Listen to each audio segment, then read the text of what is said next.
Hey, it's me, GV, and welcome to another guide for Silksong, ladies and gentlemen. This is how to find the Court of Craws and also the Crawfather.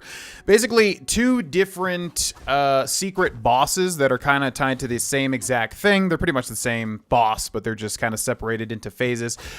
There is a lot of misconceptions about starting this boss fight. By the way, this is one of those things where people don't really know exactly what the triggers are to start this boss fight. So the first thing that I did here was basically hunt the 4 crow type enemies around Greymoor. I heard that you have to complete the hunter's journal for the 4 basic crow enemies. Basically the tall crow, the short and fat crow, I think it's called a squat crow, and then also like the normal craw and then the craw juror. So as you can see right here, there's pretty much 4 different types of crow enemies around Greymoor, and I had heard that you have to finish out the hunter's journal. Now, I don't think this is actually necessary, but I'm including it here just in case in the future it is found out that yes, you do need to fully complete the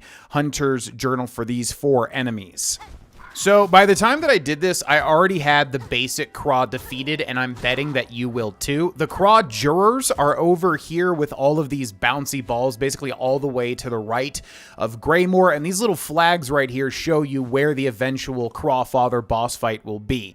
So right about here is where you want to be. There are tons of Craw jurors all over this place.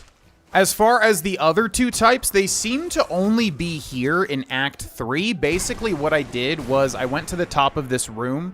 There is 1 squat craw and 1 tall craw, and I just rinsed and repeated over and over and over. Basically, went to the top of that room, went down to the bench, killed them again over and over and over until my journal had marked them both done. Now, here's the thing. I don't think you actually need to do this because once I did this, nothing happened.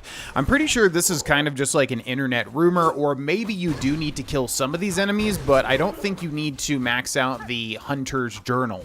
Now, what I did that actually finally triggered the Crawfather quest is basically I completed the Dark Hearts quest, because around this time when you're super duper late, Act 3, late game, you should go to Bellheart and get a whole bunch of quests at the quest board. Now, the thing that gave me the Craw summons was completing the Dark Hearts quest, which is basically where you go around and you defeat, I think, 12 or 15 of those black masses that spawn in Act 3. They're all over the map, and there's more than that, but if you defeat, like, 12 or 15, whatever it is for the quest, that is what actually gave me the Craw summons. So you can see here, I return to Bellheart, I turn in that quest, and then I save and quit. The game seems to want you to save and quit, because this is the kind of thing where, you know, it's supposed to be a surprise when you trigger this.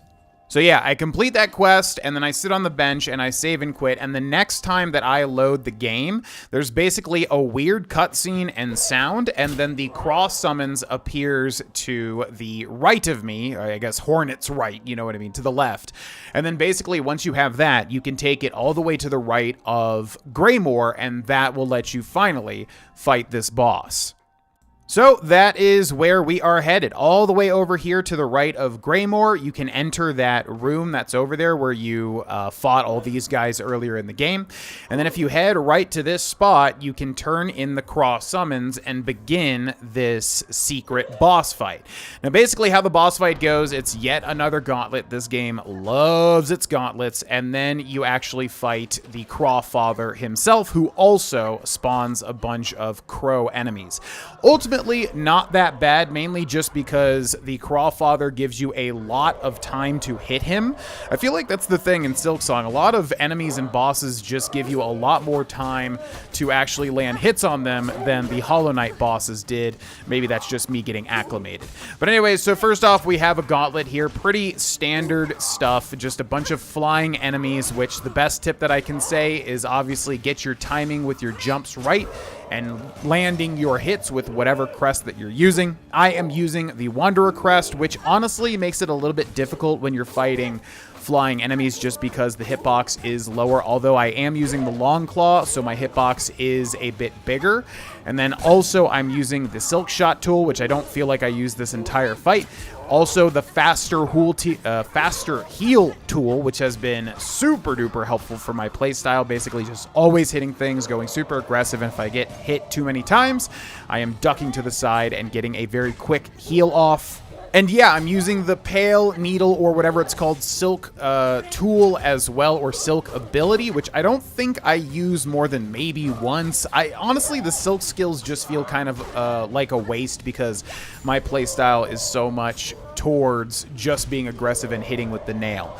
So here we go. We've got the Crawfather himself, and as you can see, he has a huge hitbox. He'll kind of hover in the air and then float down so you can hit him a whole bunch, and then he'll do a pecking attack towards you, which honestly should just go for the whole map, but it doesn't. So it's not too bad to deal with. If it just went across the entire screen, then it might be a little tricky. But as you can see, I'm literally constantly hitting this guy. I mean, this is the type of boss that really, really gels with, you know, the Wanderer Crest, because you're just always hitting him at all times, and then triggering staggers, which then lets me heal up, and then lets me, you know, generate more silk. So I don't know, this playstyle really just became my playstyle because it just feels pretty strong. And again, I feel like people did not like the Wanderer Crest, at least when this game first came out. So, I don't know. It works for me. Outside of that, he constantly spawns enemies, which if you can kill, I would go for it. However, you'll notice my playstyle here is mainly just constantly hitting him, and if I can go for a quick hit on the ads, I will. But really, I'm just focused on him more than anything. Also, he has that big chain attack, as you saw this attack right here. So, obviously, just try to stay in a safe spot. If you're, you know, on top of one of the lines, it's going to trigger, and you're going to take damage. So when he does that, just find a safe spot. And yeah, Silk Storm might be good here just because any sort of AoE Silk skill is really good for getting rid of a lot of enemies at once. So I definitely would recommend that here over what I'm using. But yeah, with my playstyle, I was basically able to just DPS him down super duper quick. Down goes the Court of Craws and also the Crawfather. So hope this guide was helpful. This is an extremely confusing boss fight to trigger. Like I said, there is a lot of misinformation about triggering this boss, but as far as I can tell, you basically just want to get the Dark Hearts quest, or it actually might be tied to like triggering Act 3 in general, where basically you just need a certain amount of quest completion points, which wasn't an issue for me because I intended to do all the quests anyways. But as far as I can tell, it almost seems like finishing the Dark Hearts quest, or at least most of all the Bellheart quests, will allow you to get the Craws summons. I don't know if it's tied to the Hunter Journal, but if it is, that's where you find all those enemies as well. So subscribe for more guides. Thanks for watching, and I'll see you in the next one. Bye-bye.